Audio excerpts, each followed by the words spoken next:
శాసనసభ్యులుగా మంత్రులుగా పనిచేసి ఆయా నియోజకవర్గాల్లో ఉన్నటువంటి వ్యాపారస్తుల దగ్గర నెలవారీ మామూలు వసూలు చేసుకునేటువంటి దుస్థితికి మంత్రులు ఉన్నారంటే ఏం చెప్పమంటారు దీని గురించి? సో దీని మీద సమాధానాలు ఇది కూడా దేనికి అనేక ఆరోపణలు వచ్చినప్పటికీ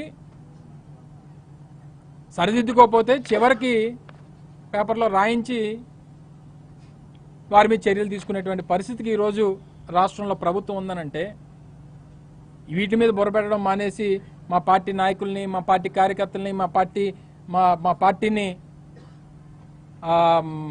నమ్మి మా పార్టీతో నడుస్తున్నటువంటి ప్రజల్ని మోసం చేసి వాళ్ళ ఆధార్ కార్డులు కలెక్ట్ చేసి వాళ్ళ సభ్యత్వాలు మీరే రాసేసుకొని, మీరు సభ్యత్వాలు రాసుకోవచ్చేమో కానీ వాళ్ళ గుండెల్లో ఉన్నటువంటి వైఎస్ఆర్ కాంగ్రెస్ పార్టీ మీద ప్రేమ అనురాగాల్ని, వారు నమ్మినటువంటి వైఎస్ఆర్ కాంగ్రెస్ పార్టీ సిద్ధాంతాన్ని, జగన్మోహన్ రెడ్డి గారి నాయకత్వాన్ని, వారికి జగన్మోహన్ రెడ్డి గారి మీద వైఎస్ఆర్ కాంగ్రెస్ పార్టీ మీద ఉన్నటువంటి ప్రేమానురాగాల్ని మీరు లాక్కోలేరు అనేటువంటి విషయాన్ని ఈ సందర్భంగా తెలియజేస్తా ఉన్నా. మరి దీనికి సమాధానం చెప్పి లోకేష్ గారు ఆ గ్రామానికి వస్తారా? లేదు లేదు మాకు అంతా బాగానే ఉంది, మేమేమీ చేయట్లేదు, మేము క్లబ్బులు నడపట్లేదు, ప్యాకెట్ హబ్బులు నడపట్లేదు, లేకపోతే బెల్ట్ షాపులు లేవు, రియల్ ఎస్టేట్ దందాలు చేయట్లేదు, భూములు ఆక్రమించుకోవట్లేదు, మేమంతా సచ్చీలుమి, మాతో పాటు ఉన్నటువంటి సహచర మంత్రులు ఏ తప్పులు చేయట్లేదని చెప్పి కప్పిపుచ్చుకునేటువంటి ప్రయత్నం చేస్తారా?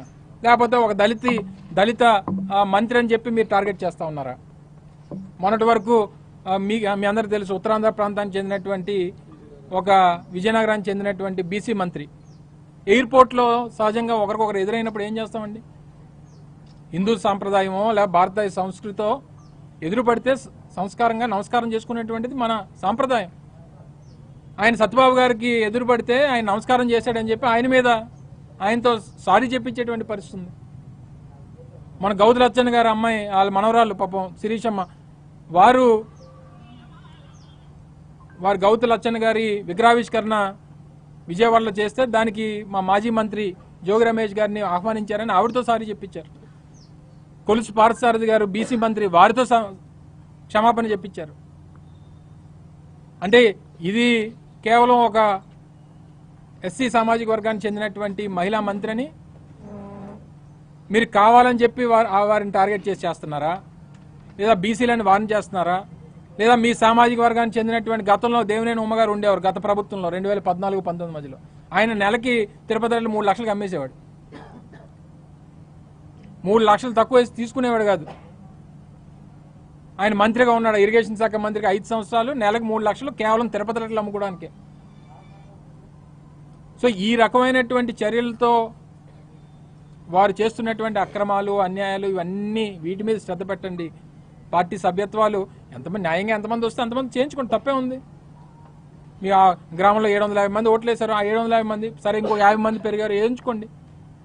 లేనిపోయినటువంటి తప్పుడు ప్రచారం చేసి ఏదో గొప్పగా దాన్ని చూపించుకునేటువంటి ప్రయత్నం మానుకుంటే మంచిది అనేటువంటి విషయాన్ని మరొకసారి మీ ద్వారా తెలుగుదేశం పార్టీకి, వారి పార్టీ నాయకులకి, వారి ప్రజాప్రతినిధులకి, ఆ పార్టీని ఇప్పుడు నడిపిస్తున్నటువంటి సకల శాఖ మంత్రి లోకేష్ గారికి, వీరందరూ కూడా కలిసి నిర్ణయం తీసుకొని మరి రేపు వచ్చి ఏం మాట్లాడతారో, రేపు వస్తారో లేదో, ఏం చెప్తారో అనేటువంటి వేచి చూద్దాం. ఏదేమైనప్పటికీ భీమిలి నియోజకవర్గానికి సరే మొన్న మా ఇన్ఛార్జ్ గారు పార్టీ రాజీనామా చేసి వెళ్ళిపోయి ఉండొచ్చు, కానీ త్వరలోనే కొత్త సమన్వయకర్తను కూడా గౌరవ పార్టీ అధ్యక్షులు జగన్మోహన్ రెడ్డి గారు నిర్ణయిస్తారు. సరే పండగ ముందా తర్వాత అనేటువంటిది వారు త్వరలో నిర్ణయం తీసుకుంటారు.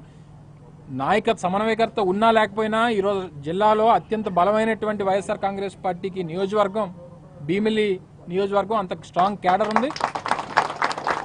మొన్న జరిగినటువంటి ఫలితాల్లో వచ్చినటువంటి రిజల్ట్స్ కాస్త బాధ అనిపించవచ్చు,